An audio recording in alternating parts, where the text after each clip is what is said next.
I don't even know how to start this. Honestly, it's been eating me alive for weeks and I just need to get it out. You know how sometimes you think you know someone inside and out, like you could predict their every move, and then they do something that flips your whole perspective on its head? That's exactly what happened to me with Laura. Laura isn't just anybody to me, she's my sister-in-law. Yeah, you heard that right, my wife's younger sister. She's been around since forever, always coming to family dinners, staying over for holidays and cracking jokes with the kids. I used to see her as just part of the family furniture, you know? Like you don't really see them, they're just there. But a few weeks ago something changed. It started on a random Tuesday night. My wife, Sarah, had taken the kids to her parents' house for the weekend because they had some birthday thing for her uncle. I couldn't go because of work, so I stayed back. That evening, I was watching TV when Laura called, saying her car broke down about 15 minutes from our house. Of course, I told her to come over while she waited for a tow truck. When she showed up at the door, she looked different, not in a way you'd expect. She wasn't all dressed up or anything, she just looked casual, but somehow it felt intentional. I brushed it off at first, chalking it up to my imagination. She came in, we talked a bit, and I offered her something to drink while she called the tow company. It was all normal, you know? Just two people hanging out, waiting for the inevitable car trouble saga to sort itself out. But then, when she laughed at one of my dumb jokes, like really laughed, it hit me. There was something in the way her eyes lingered a second too long, the way she leaned just a little closer than usual. I tried to shake it off, but then came the moment that's been replaying in my mind ever since. She got up to grab her phone from the kitchen counter, and as she walked back, she bumped into the corner of the table, spilling her drink all over her shirt. She groaned, embarrassed, and I grabbed her a towel. "Gosh, I'm such a klutz," she said, laughing nervously. "You're fine, don't worry about it," I replied, handing her the towel. But instead of just wiping the drink off, she caught my eye. Her tone softened as she said, "Thanks. You've always been so nice to me." Now, maybe it was innocent, maybe I was reading too much into it, but there was something in the way she said it, like she wasn't just talking about the drink or the towel. It was late by then, so I told her to crash in the guest room since the tow truck was taking forever. She agreed, but as I walked past the guest room later that night, I heard her on the phone with someone, whispering. I couldn't make out the words, but it didn't sound like your usual car broke down convo. And then, as I turned to head back to my room, the door creaked open just a crack and she peeked out. "You still up?" she asked, her voice low and almost hesitant. I froze for a second before answering, "Yeah, just heading to bed." "Good night," she said with a small smile that lingered just a little too long before she shut the door. And let me tell you, that smile didn't feel like the kind you get from family. The next morning, I woke up with a pit in my stomach. You ever feel like something's just off but you can't quite put your finger on it? That was me lying there staring at the ceiling. I told myself I was overthinking everything from the night before, that Laura wasn't acting weird, and that I needed to chill out. But the thing is, once you notice something you can't unsee it. When I finally dragged myself out of bed, I found Laura in the kitchen making coffee. She looked up, smiled, and said, "Morning. I hope you don't mind, I made enough for both of us." I nodded, trying to play it cool. "No problem. Sleep okay?" "Yeah," she said, sipping her coffee. "Thanks again for letting me stay over. I know it's weird with Sarah not here and all." There was again that undertone. Was I imagining it, or was she trying to acknowledge something without saying it outright? We sat at the table talking about random stuff. Work, the kids, her plans for the day. But then she said something that threw me off. "You know, I always felt like you were the one person in this family who really understood me," she said, her voice softer than before. I laughed awkwardly. "Well, I'm pretty good at listening, I guess." "No, it's more than that," she said, looking straight at me. "You just get me." Now, don't get me wrong, I wasn't trying to read into anything, but the way she said it, the way her eyes locked onto mine, it was like she was saying something she couldn't put into words. Before I could respond, her phone buzzed. The tow truck guy was finally on his way. She stood up, grabbed her bag, and said, "Thanks again for everything. Really, I owe you one." As she walked to the door, she turned back and added, "You're a good man, you know that?" That phrase stuck with me all day. Later that evening, Sarah called to check in. She told me how the kids were having a blast at their grandparents' place and asked how my day was. I wanted to tell her everything about Laura, the weird tension, the way she'd been acting, but how do you even begin to say something like that without it sounding wrong? So I lied. I told her everything was fine, that work had been busy, and that I missed her and the kids.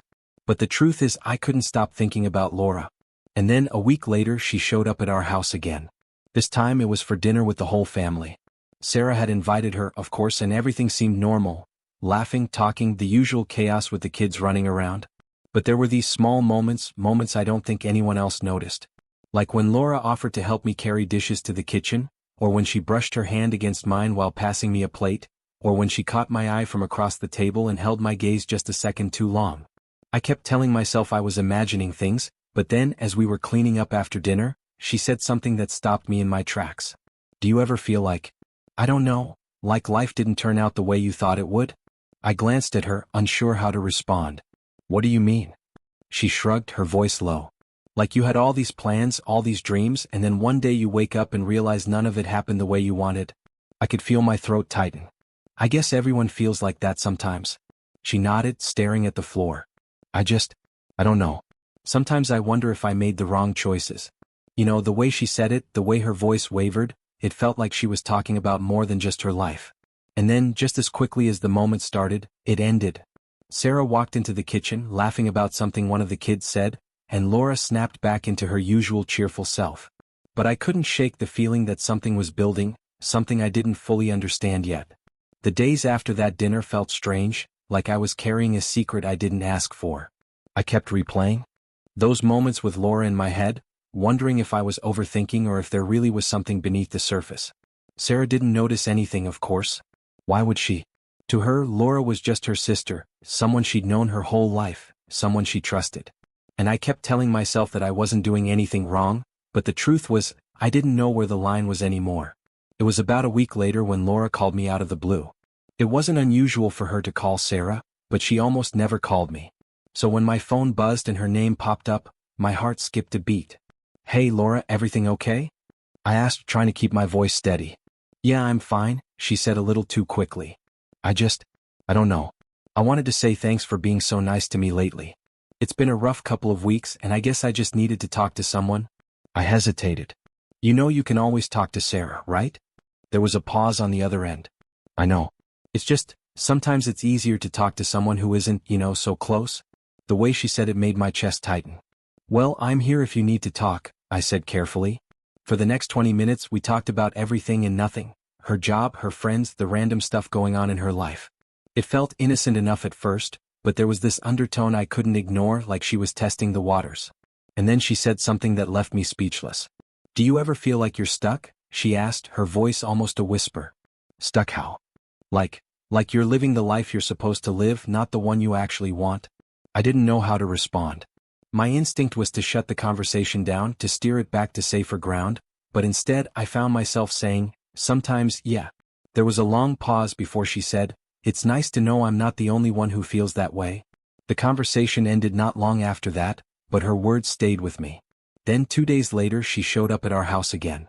It was a Saturday afternoon, and Sarah was out running errands with the kids. I was working in the garage when I heard a car pull up. When I saw it was Laura, my stomach dropped. Hey, she said, stepping out of the car. I was in the neighborhood and thought I'd stop by. I wiped my hands on a rag, trying to keep my voice casual. Sarah's not here. She's out with the kids. I know, she said, her eyes meeting mine. I actually came to see you. That sentence hit me like a ton of bricks. What's going on? I asked, my voice a little too sharp. She hesitated, looking down at the ground. I've been feeling really lost lately, and you're the only person I feel like I can talk to. I sighed, leaning against the workbench. Laura, I'm not sure this is a good idea. What isn't? She asked, stepping closer. This, I said, gesturing between us. I don't know what's going on with you, but we shouldn't. I'm not trying to make things weird, she interrupted, her voice shaky. I don't know who else to turn to. There was something in her voice that stopped me from saying what I wanted to say, that this had to stop, that this was crossing a line. Instead I said, Laura, you're not alone. Whatever you're dealing with, you can get through it. She nodded, but the look in her eyes told me she wasn't just talking about her problems. And then, before I could say anything else, she reached out and put her hand on mine. It was such a small gesture, but it felt like the air had been sucked out of the room. I pulled my hand away, stepping back. I think you should go, I said, my voice barely above a whisper. She looked at me, her eyes filled with something I couldn't quite place. Sadness, maybe, or regret. I'm sorry, she said quietly. I didn't mean to make things uncomfortable. Before I could respond, she turned and walked back to her car. As I watched her drive away, I couldn't shake the feeling that this wasn't the end of whatever was happening between us.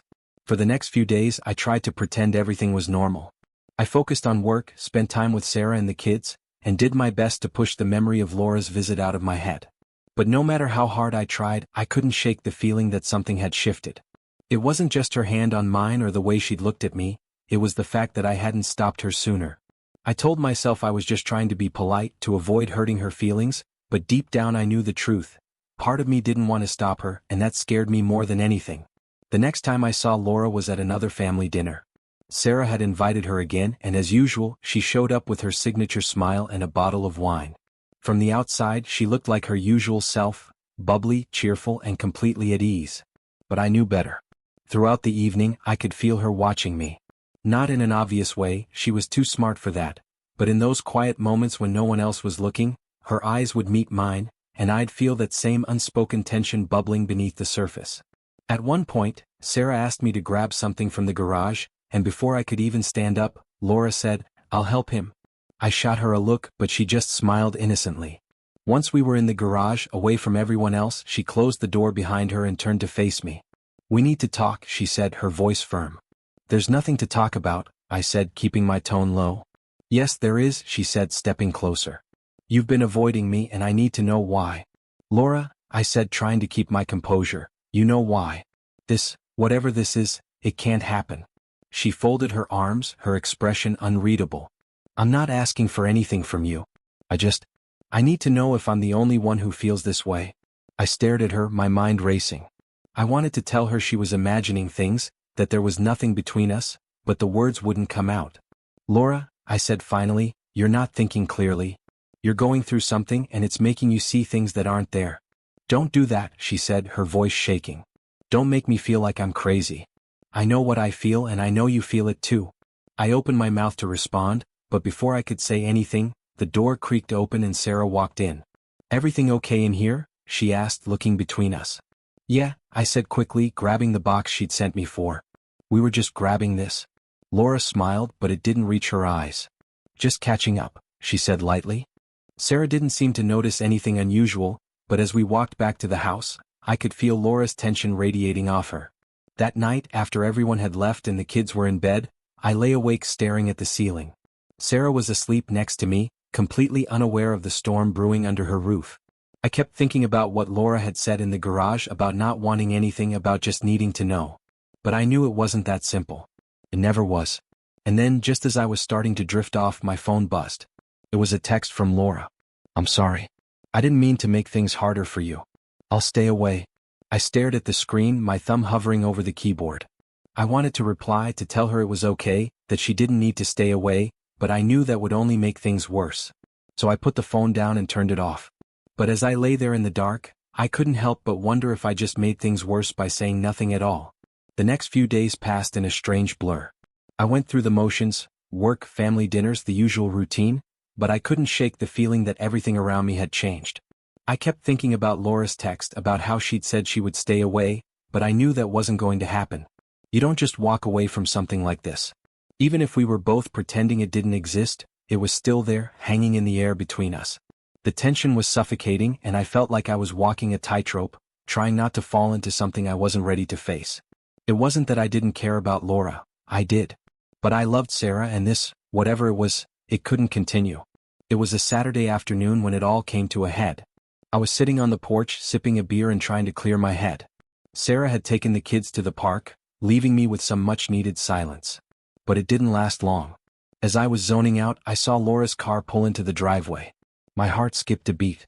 I thought I was imagining things, but sure enough, there she was, walking toward the house with that same smile she'd had the first time she showed up unannounced. I stood up instinctively, wiping my hands on my jeans, already feeling the weight of what was about to happen. "Hey," she said softly as she got closer. "Can we talk?" "I don't know if that's a good idea," I said, trying to keep my voice steady. "I'm not here to cause any trouble," she said, her eyes downcast. "I just need to talk to you, please." I sighed, glancing over my shoulder to make sure Sarah wasn't pulling into the driveway. "All right, but this has to stay between us, nothing more."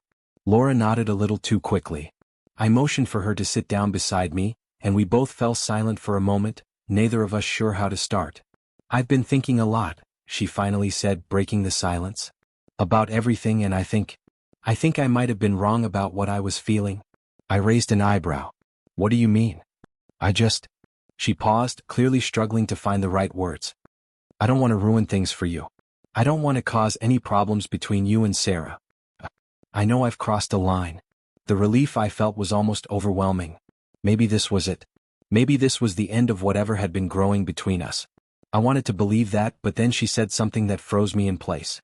I don't think I can stop feeling the way I do about you, though. My breath caught in my throat. Laura, this can't keep happening. It was a mistake. She didn't respond at first. She just looked at me, her expression unreadable. Then, in a low voice, she said, I'm not asking for anything more, but I just need to know that you feel it too, that I'm not crazy. I opened my mouth to respond, but nothing came out because honestly I didn't know anymore. I could feel my heart pounding in my chest, and I was torn between what I knew was right and what I was starting to feel for her. The pull between us was undeniable, but I also knew that giving into it would be the biggest mistake of my life. Before I could say anything, her phone buzzed. She glanced at it quickly, then put it down without looking at the screen. I should go, she said softly, standing up. I just wanted to say what was on my mind. I'm sorry if I made things weird. You don't need to apologize, I said quickly. But this can't continue. I know, she whispered, her eyes brimming with something I couldn't name, but I can't pretend I don't feel this way. And with that, she turned and walked back to her car. As I watched her drive away, I felt like I just made the hardest decision of my life, but I didn't feel relieved. I felt empty. I stood there for a long time after she left, unsure of what to do with all the feelings swirling inside me. I wanted to tell Sarah everything. I wanted to come clean, to finally let go of the guilt and confusion. But I couldn't bring myself to do it. What would she think of me? Would she ever look at me the same way again?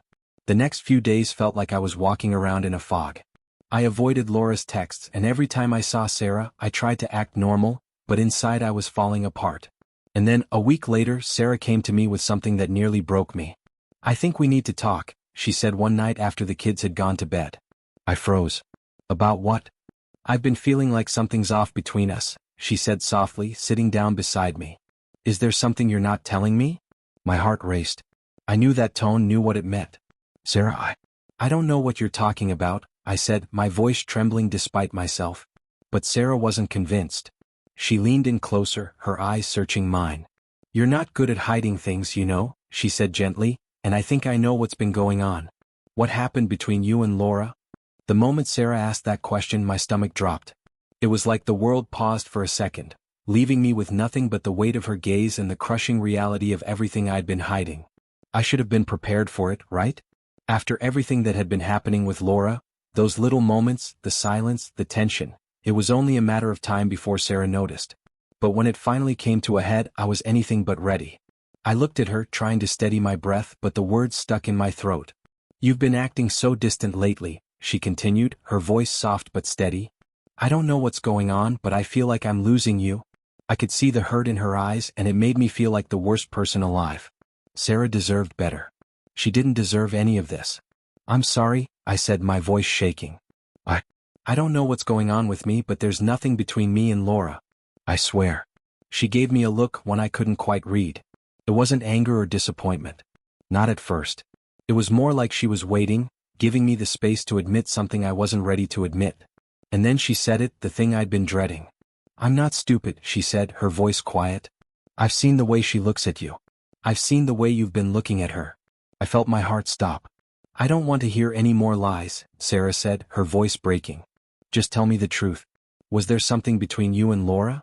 I took a deep breath, bracing myself. It was time. It was time to come clean. Yes, I whispered, barely able to get the word out. But it never went further than that. We didn't do anything. It was just, I don't know, a mistake. A moment I should have never let happen. Sarah sat there for a moment, her face expressionless. I couldn't read her, and that terrified me more than anything. I don't know what to say, she said finally, her voice almost a whisper. I just don't know how we got here. I reached out for her hand, but she pulled away before I could touch her. I never meant to hurt you, I said, my voice desperate. I didn't want any of this to happen.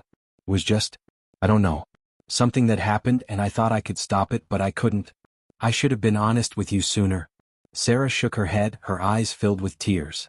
But you didn't, she said. You kept it from me and you kept lying. And now I'm left here wondering, how did I not see it? How did I not see it?